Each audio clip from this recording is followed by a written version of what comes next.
Hello friends, आपका स्वागत है इस लेक्चर में। इस लेक्चर में हम ज्योमेट्रिकल तरीके से कॉन्सोनेंट को कैसे बनाते हैं वो बनाने की कोशिश करते हैं ताकि ये सही सही हम इसको बना सकें। देखिए,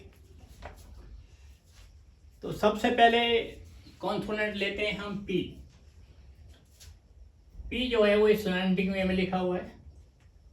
तो ज्योमेट्री में अभी हम आपको दिखाते हैं कि ये जो पोर्शन है ये लाइट पोर्शन है और ये पी की शक्ल का है। तो हम इससे देख के ये बना सकते हैं कि पी कैसे बनता है। ये स्लैंटिंग वे में है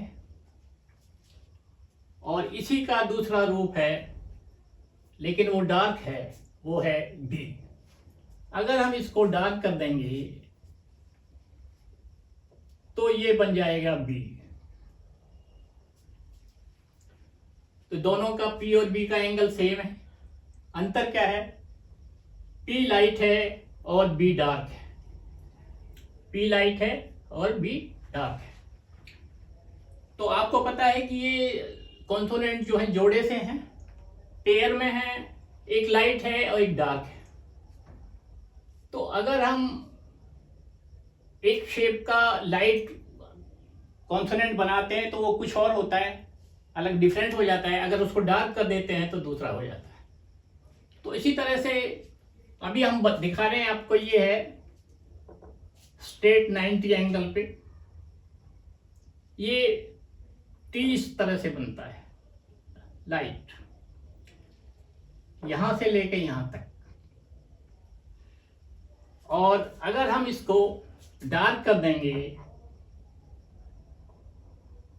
तो ये बन जाएगा डी। तो टी और डी जो है उनका दोनों का शेप सेम है, लाइट डार्क का अंतर है। टी लाइट है और डी डार्क है। नेक्स्ट जो पेयर आता है वो है चे एंड जे। चे जो है वो लाइट है, वो टॉप टू बॉटम है, ऊपर से नीचे को डाउनवर्ड लिखा जाता है और वो इस शेप से मेल खाता है। तो ये हुआ चे। और अगर हम इसको डार्क कर देंगे तो ये हो जाएगा जे। तो इस तरह से ये शेप हो गई जे और जे, लाइट एंड डार्क। आप ये नोट करो कि हमने तीन जो डायग्राम रखे हुए हैं, दो सर्कल और एक ये स्ट्रेट स्ट्रोक्स, ये एंगल बताने के लिए रखे हुए हैं ताकि हमें सही सही एंगल का पता लग सके। तो इसमें पी और बी इस शेप से मेल खाते हैं, लाइट और डार्क, और टी और डी इस शेप से मेल खाते हैं, और जे और जे इस शेप जैसे लगते हैं। तो इस तरह से ये स्ट्रेट स्ट्रोक्स के लिए हमने ये एंगल शो करने के लिए ये डायग्राम बनाया है, और कर्व्स के लिए ये सर्कल के जो डायग्राम है ये दिखाए हैं। तो इसके बाद जो आता है नेक्स्ट स्ट्रोक आता है के। के जो है इसको हम यहाँ पे भी शो कर सकते हैं, स्ट्रेट है, और इसमें भी शो कर सकते हैं। तो ये हो गया के। ये लाइट है, और अगर इसको हम, ये के तो लाइट होता है और लेफ्ट टू राइट लिखा जाता है, परंतु इसका जो दूसरा पेयर है में वो है गे। अगर इसको हम डार्क कर देंगे तो ये बन जाएगा गे। तो ये जो है बिल्कुल स्ट्रेट लाइन होती है। नेक्स्ट जो है वो है एफ। अभी एफ जो है वो कर्व में आ जाता है और ये लाइट शेप का है। तो ये जो पोर्शन है सर्कल में, यहां से लेके और यहां तक, ये एफ है। एफ जो है बिल्कुल ऐसे लिखा जाता है और उसका दूसरा जो वर्ड है पेयर का वो है वी। अगर इस स्ट्रोक को हम डार्क कर देंगे तो ये बन जाएगा वी। तो एफ और वी जो लाइट डार्क हैं लेकिन शेप सेम है। अभी हम नेक्स्ट स्ट्रोक लेते हैं। उसके बाद ये स्ट्रोक जो आता है वो है इथ।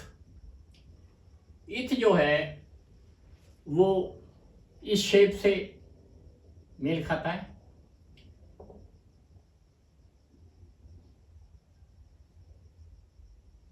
इथ यहां से लेके यहां तक ये जो ब्रैकेट जैसी शेप का है ये इथ है, लेकिन ये लाइट है जैसे कि इसमें शो हो रहा है। लेकिन अगर इसको हम डार्क कर देंगे तो ये कुछ और बन जाएगा और वो है दी। THEE दी।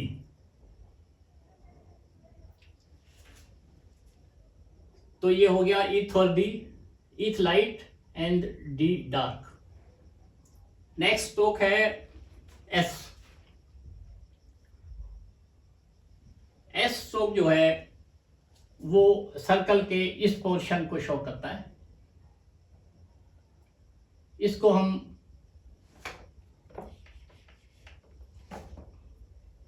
इस पोर्शन को कहते हैं एस।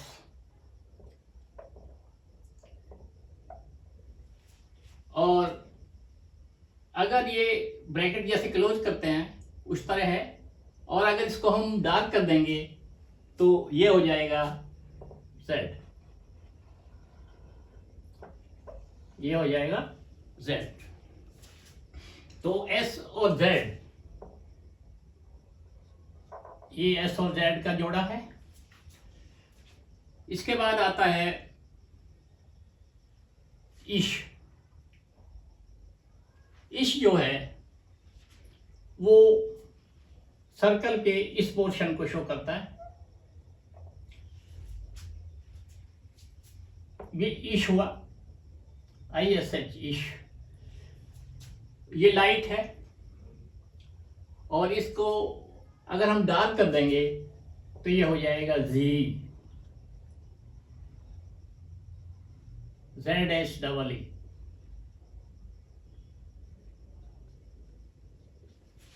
ठीक है।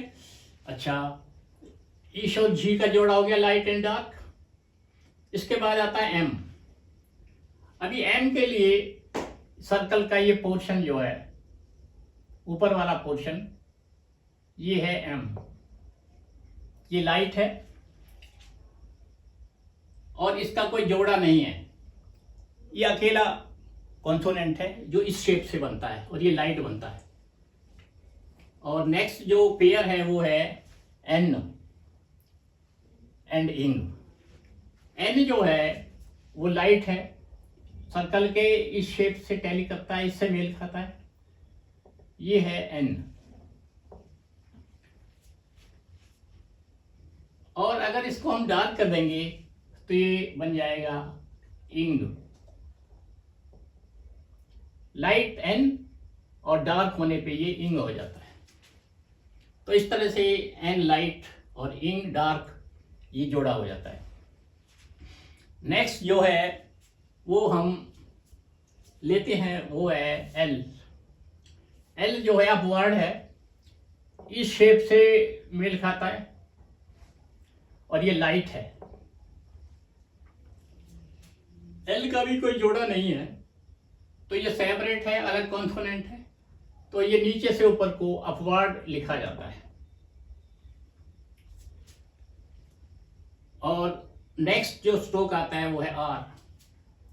अगर इस आर को लें तो ये जो है इसके एल के जस्ट अपोजिट जो पोर्शन है सर्कल का, ये जो पोर्शन है ये है आर। इसको हम आर लिख सकते हैं।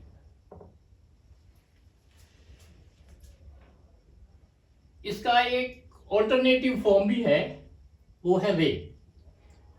कई जगह हम आर का यूज करते हैं और कई वर्ड्स में हम रे का यूज करते हैं। तो रे जो है, इस स्ट्रोक से हम शो कर सकते हैं कि ये रे है। ये नीचे से ऊपर को लिखा जाता है। तो ये हो गए आर और रे। आर जो ये पोर्शन और रे जो है स्ट्रेट अपवर्ड। तो अभी हम देखेंगे वे और ये और हे। वे, ये और हे, यानी W, Y और H, इनको हम बिना ज्योमेट्रिकल शेप के हेल्प लिए बना सकते हैं। वो इस तरह से बनते हैं। वे या W ये रे की तरह ही बनता है। इसमें अंतर क्या है, सिर्फ इसका बैंड जो है वो हॉकी स्टिक की तरह नीचे की तरफ होता है। और ये है अप, इसको बोलते हैं हे अप, यानी अपवर्ड लिखा जाता है ये। दूसरा जो ये है वाई, इसको ये इसके जस्ट अपोजिट है, और ये इसका जो बैंड है वो दूसरी तरफ है, तो इसको हम बोलेंगे ये वाई, ये भी बोल सकते हैं, इसका शॉर्ट नेम है वाई। अभी H up and H down, या उसको हे बोलते हैं, वो है। उसके बाद आता है ये एच जो है, ये नीचे से बैंड है इसका पूरा, और ये ऊपर की तरफ अपवर्ड लिखा जाता है। तो ये हुआ हे अप। लास्ट वाला आता है हे डाउन। तो इसको हम इस तरह से लिख सकते हैं, एच डाउन।